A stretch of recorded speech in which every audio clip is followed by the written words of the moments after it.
In this video, we will discuss about rule number 3, that how to resolve a fraction into partial fraction. So आज जो है हम सीखेंगे rule number 3 के बारे में। रूल नंबर 3 क्या है कि कैसे जो है वो हम रिजोल्व कर सकते हैं फ्रैक्शन को पार्शियल फ्रैक्शन में, यानी rule number 3 is about resolution of a fraction into partial fractions. अब ये रूल नंबर 3 क्या है, आइए इसको देखते हैं। तो हम लिखते हैं इफ, रूल नंबर 3 है जी, इफ a quadratic factor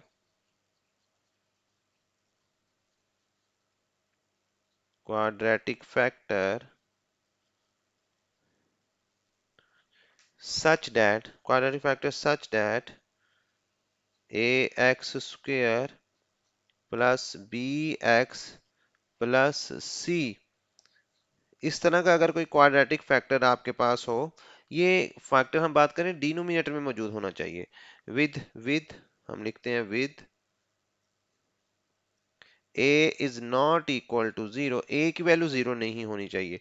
ये ऑलरेडी हम क्वाड्रेटिक इक्वेशन में भी बात कर चुके हैं कि हमें पता है जैसे क्वाड्रेटिक इक्वेशन होती है उसमें अगर a जीरो हो जाएगा तो ये सारी की सारी वैल्यू यानी ये वाली जो टर्म है वो जीरो हो जाएगी, तो फिर तो ये क्वाड्रेटिक होगा ही नहीं। इसलिए उसने कंडीशन यहाँ पे मेंशन की हुई है, यानी हम कंडीशन यहाँ पे मेंशन कर रहे हैं कि a is not equal to zero, a कभी भी जीरो नहीं होना चाहिए। तो with no not equal to zero, then occurs occurs once once occur once as a factor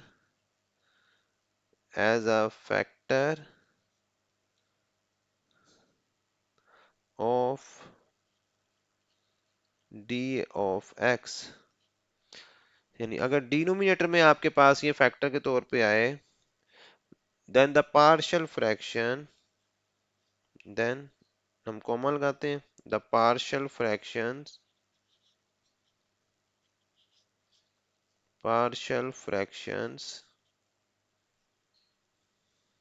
is of the form is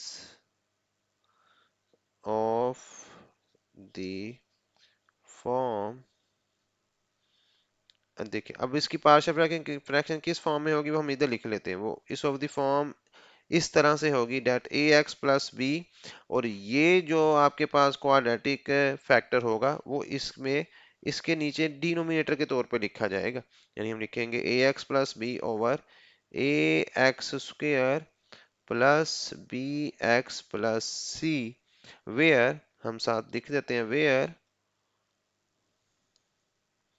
a and b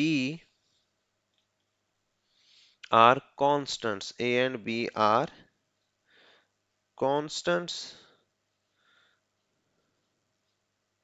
यहाँ पर a और b जो होंगे वो constants होंगे, a और b constants to be found हम लिख देते हैं, जिनको हम मालूम करेंगे to be found, और ये कांस्टेंट जो है वो फाइंड किए जाएंगे। ठीक है जी। अब फर्दर अब आप देखें अगेन इसको जरा समझ लेते हैं, फिर हम इसकी एग्जांपल के जरिए जो है ना वो समझने की कोशिश करेंगे। उम्मीद है इंशाल्लाह ताला आपको अच्छी तरह इसकी समझ आएगी। अगर आपके पास डिनोमिनेटर में क्वाड्रेटिक फैक्टर हो इस तरह का, अच्छा ये क्वाड्रेटिक फैक्टर जो है ना वो आपके पास अगर इररिड्यूसिबल, ये भी आप जेहन में रखें कि अगर एक क्वाड्रेटिक फैक्टर इरिड्यूसिबल है, यानी आप उसके फैक्टर्स भी नहीं अगर बना पा रहे, तो फिर अगर इस तरह से है with a is not equal to zero occurs once as a factor of d of x, यानी डी ऑफ एक्स मीन अगर डिनोमिनेटर की पोलिनोमियल के तौर पर ये फैक्टर आए, the partial fraction is of the form, उसकी पार्शियल फ्रैक्शन इस तरह से होगी, यानी आप लिखोगे a x plus B over वो जो क्वाड्रेटिक फैक्टर होगा वो आप डिनोमिनेटर में लिखोगे, where A and B are constants to be found, A और बी कांस्टेंट जो मालूम किए जाएंगे। अब हम इसकी एग्जांपल देखते हैं। देखें एग्जांपल, हम एग्जांपल में इसको समझने की कोशिश करते हैं। हम अभी सॉल्व नहीं करेंगे, सिर्फ यहाँ पे इसको देखें कि हम लिख कैसे सकते हैं। तो फर्दर हम इसको सॉल्व करेंगे नेक्स्ट वीडियो में इंशाल्लाह ताला कि किस तरह हम इसको सॉल्व कर सकते हैं। देखिए हमारे पास एक फैक्टर है 11x plus 3 over x square plus x square plus x square plus x, x square plus x, या माइनस एक्स, यहाँ पे चले हम इसको कर देते हैं x square minus x plus one into x plus one. तो अगर इस तरह से आपके पास कोई फैक्टर है तो हम ये देखें, अब ये देखें ये कौन सा फैक्टर है डिनोमिनेटर में, ये क्वाड्रेटिक फैक्टर है।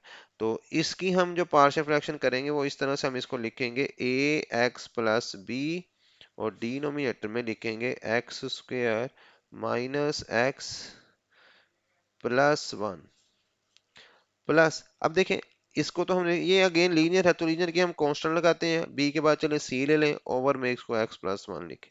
तो ये देखें उसने कहा था ना ए एक्स प्लस बी, यहाँ पे जो हमने बात की ए एक्स प्लस बी लिखा है ओवर, और लास्ट में उस क्वाड्रेटिक फैक्टर को लिख देंगे जो कि दिया गया होगा, ये वो क्वाड्रेटिक फैक्टर है, तो ये हमने यहाँ पे मेंशन कर दिया। तो इस तरह से हम जो है वो लिख सकते हैं किसी क्वाड्रेटिक फैक्टर को।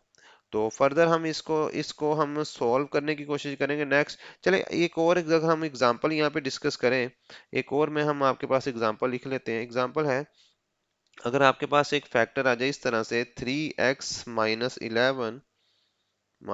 Eleven over X square plus one, और साथ ही साथ आ जाए x प्लस थ्री।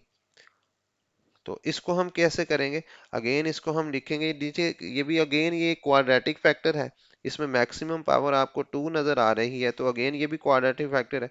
इसको भी हम लिखेंगे A x plus B over X square plus one plus, ये एक लीनियर है तो इसको हम अगेन वैसे लिख लेंगे, plus C over x plus three.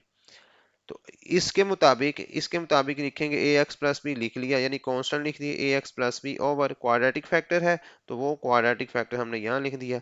Hair A B C देखें, ए बी और सी ये जो तीनों है, ए हम यहाँ पे आपको वाज़ेह कर देंगे, ए बी और सी ये तीनों के तीनों कांस्टेंट्स होंगे, यहाँ पे तीनों के तीनों, ये हम लिख, ये तीनों के तीनों कांस्टेंट्स होंगे जो कि आपने फाइंड करने होंगे। तो इस तरह से हम एक गिवन जो है वो इररिड्यूसिबल क्वाड्रेटिक फैक्टर अगर है तो किस तरह से हम उसको रिजोल्व करने की कोशिश करेंगे, उसको हम इस फॉर्म में लेके आएंगे, देन फर्दर हम उसको फिर आगे सॉल्व करेंगे। तो एक और एग्जांपल यहाँ पे हम लिख देते हैं, उसको आप सॉल्व करने की कोशिश खुद, यानी उसके आप पार्शियल फ्रैक्शन जो है वो किस फॉर्म में होगी उसको आप बनाने की कोशिश कीजिएगा। हम यहाँ पे लिख देते हैं डेट इज 1/x³ -1। तो आपके मुताबिक इसके जो पार्शियल फ्रैक्शंस होंगे वो किस तरह से हम बनाएंगे, किस फॉर्म में लिखे जाएंगे, यहाँ पे इसको आप सॉल्व करने की कोशिश कीजिएगा। अगर कोई प्रॉब्लम हो तो कमेंट कर दीजिएगा, अगेन हम इस पर दोबारा बात करेंगे।